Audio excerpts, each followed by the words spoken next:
Abdominoplasty, blepharoplasty, mammoplasty, all big terms for plastic surgery. How has this industry done during this wicked recession? Hi, I'm Robert Maltby with Forbes.com. Today, we're going to visit the office of one of the top plastic surgeons in Beverly Hills and talk to some of his celebrity clients. He just redid my boobs, and I love them. I'm very, very happy. And Dr. Ryan is the best surgeon in the world. I would never trust anyone else. He has these little teeny hands, and no, if you look at his hands and like you look at his fingers, I mean, he told me as a child he was either going to be a pianist or a surgeon because he was given this gift of these amazing little hands, and he can do such precise work with. Now, Sean, I understand you're quite the celeb on TMZ. Could you tell us a little bit about how that goes, how that happens? They follow me everywhere. They find me everywhere, and I must have a PI on me. So, I mean, it's been really fun because I actually find out stuff about myself that I don't know about my life. Vanity trumps the recession? Well, almost. Cosmetic surgery stocks in general have held up much better than the overall market, which has been down over 60% recently at its lows. However, it breaks into two groups. Non-surgical related cosmetic stocks have held up very well, only down 10 to 15%. But the surgery related companies, the device, the laser manufacturers, haven't done quite as well. I'm in the office of Dr. Frank Ryan, one of the leading, if not the leading, plastic surgeon in the country. Many say the show Nip Tuck is a bit based on Dr. Frank Ryan. Without further ado, Dr. Frank, can you tell us what are some of the more, I guess, popular treatments that people are getting in this day and age? Well, you know, the non-surgical treatments are very, very popular these days. And that would include Botox, fillers in the face for lines and things, various types of lasers. With the economy being in the state it's in, a recession, or some say a near depression, are you seeing an impact at this level? It's interesting. I haven't seen much of an impact yet. In '08, in fact, it was one of my busiest years. And I don't know if that's because we're getting, again, in my particular practice, the patient, the lady whose husband owns 4 construction companies from Anchorage is the one that comes here. So we're sort of selecting out, I think, from around the world of the people I think are still doing pretty well.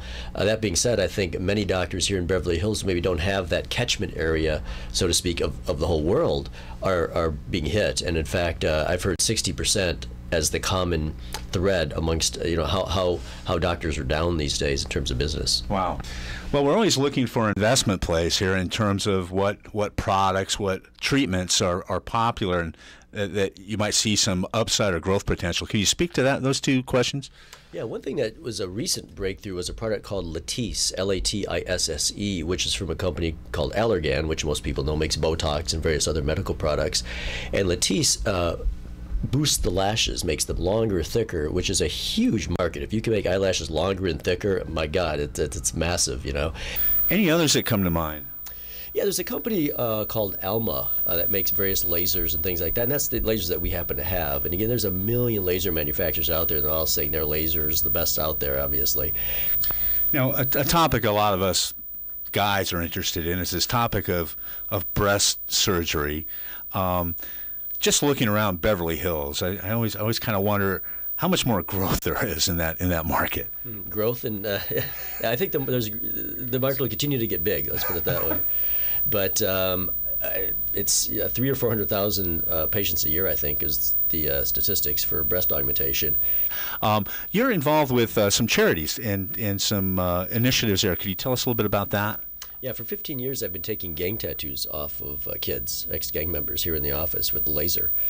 The number of cosmetic surgeries has increased almost 50% since the turn of the century. In the year 2007, there were over 12 million procedures performed in the United States alone, with this growth proceeding to go over racial lines into Hispanic and Afro-Americans as well. In Europe, The second largest market in the world, sales exceeded $2.2 billion.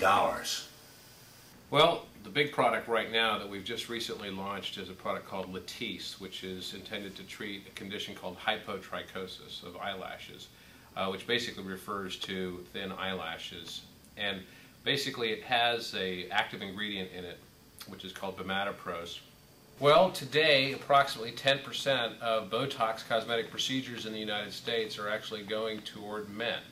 If you look at our last quarter's performance, we were actually able to beat our guidance on our elective procedures, particularly those related to facial aesthetics. So for Botox cosmetic, as well as for our facial dermal fillers, we were able to beat the guidance that we'd issued late in the year. Obesity intervention is going to be a critical component of our future strategy as we're really trying to tackle obesity as well as those comorbid conditions that come along with obesity, and innovations around that I think are going to be very, very high tech. At Allergan, Botox sales were just reported to be down over 5.8%, but sales of surgical products, obesity, breast implants, and facial fillers were down far more, over 18%. Laser and surgical related companies like Cynosure have been hit far harder as people have opted for non-surgical cosmetic treatments such as Botox and Restylane. Ready for the Botox. Okay, here we go.